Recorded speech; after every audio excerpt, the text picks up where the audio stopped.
अभेद्य होगा हिंदुस्तान का आसमान।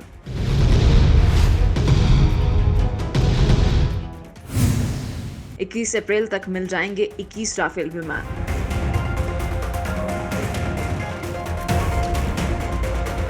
चीन के साथ सीमा पर तनाव के बीच भारत की ताकत में और भी इजाफा होने वाला है। 5 राफेल विमान के आने से भारतीय वायुसेना की ताकत पहले ही और बढ़ गई है, मगर उसमें जल्द ही 4 चांद लगने वाले हैं, क्योंकि राफेल लड़ाकू विमानों की दूसरी खेप जल्द ही भारत आ रही है। इतना ही नहीं, हिंदुस्तान की स्ट्राइक क्षमता को आने वाले दिनों में बढ़ावा देने के लिए अप्रैल 2021 तक गोल्डन एरो स्क्वाड्रन में 16 नए राफेल जेट शामिल हो जाएंगे। बड़ी बात तो ये है कि फ्रांस की सबसे बड़े जेट इंजन निर्माता सफ्रान ने भारत में लड़ाकू इंजन बनाने के लिए सहायता करने में भी अपनी सहमति दिखाई है। 5 नवंबर को भारत आएगा राफेल का दूसरा जत्था।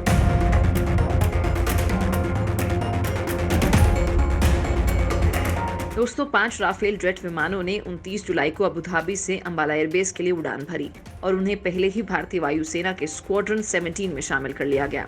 अब 3 राफेल का अगला जत्था 5 नवंबर को सीधे अंबाला आएगा। इस दौरान कहीं भी इन विमानों का पड़ाव नहीं होगा, क्योंकि ये हवा से हवा में ही ईंधन भरने की ताकत रखते हैं। फ्रांस में आईएएफ लड़ाकू पायलट प्रशिक्षण के लिए पहले से ही 7 राफेल लड़ाकू विमानों का इस्तेमाल कर रही है। जनवरी में 3 और राफेल आएंगे, मार्च में 3 और अप्रैल में 7 राफेल आएंगे, जिसके बाद कुल विमानों की संख्या 21 सिंगल सीट राफेल भारत आ जाएंगे। इसका मतलब है कि अगले साल अप्रैल तक गोल्डन एरो स्क्वाड्रन में 18 फाइटर जेट सौंपे जाएंगे और शेष 3 को पूर्वी मोर्चे पर चीन द्वारा उत्पन्न खतरे का मुकाबला करने के लिए उत्तर बंगाल के अलीपुरद्वार में हाशिमारा एयरबेस पर भेजा जा सकता है। बेहद घातक हथियारों से लैस है राफेल।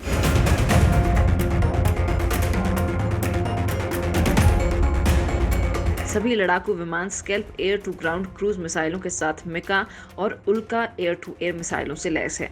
हवा से हवा और जमीन दोनों में सटीक हमला करने से लेकर छोटे स्तर के परमाणु हथियार तक ले जाने में सक्षम है। मगर भारतीय वायुसेना राफेल जेट की क्षमता को और बढ़ाने के लिए उसे हैमर मिसाइल से लैस करने की तैयारी कर रही है। भारत ने अब सफ्रान से 250 किलोग्राम वॉरहेड के साथ एयर टू ग्राउंड मॉड्यूलर हथियार के लिए अनुरोध किया है। हैमर यानी highly agile and manoeuvrable munition extended range. यह हवा से जमीन पर मार करने वाली रॉकेट के जरिए चलने वाली मिसाइल किट है। फ्रांस भारत में अधिक राफेल लड़ाकू विमानों की पेशकश करने के लिए तैयार है। फ्रांस करेगा लड़ाकू इंजन बनाने में मदद। दोस्तों, इंजन निर्माता कंपनी सफ्रान ने भारत में स्नेक M88 इंजन बनाने के लिए पहले ही करार किया है। भारत में एडवांस्ड जेट AMCA के इंजन के लिए सफ्रान मदद करेगी। राफेल लड़ाकू विमानों में न केवल M88 इंजन का उपयोग किया जाएगा, बल्कि इन्हें DRDO द्वारा विकसित लाइट कॉम्बैक्ट एयरक्राफ्ट मार्क और twin engine advanced multi role combat aircraft भी तैनात किया जा सकता है। आईएएफ ने 83 LCA मार्क IA जेट्स खरीदने की योजना बनाई है। सफ्रान ने कहा है कि वो बिना किसी तीसरे देश के स्पेयर पार्ट्स के साथ इंजन की पेशकश करने को तैयार है, ताकि अतिरिक्त अप्रूवल की आवश्यकता ना हो और 100% स्वदेशीकरण हो। आपको बता दें कि पेरिस से शुरू होने वाली विदेश सचिव हर्ष श्रृंगला की फ्रांस, UK और जर्मनी यात्रा के दौरान फ्रांसीसी प्रस्ताव चर्चा के लिए आ सकता है, जबकि DRDO अपने स्वयं के लड़ाकू इंजन का विकास जारी रख सकता है। सफ्रान इंजन विकास और निर्माण के बीच की खाई को भर देगा। आपको बता दें कि केवल अमेरिका, रूस और फ्रांस के पास ये लड़ाकू जेट इंजन का उत्पादन करने की क्षमता है।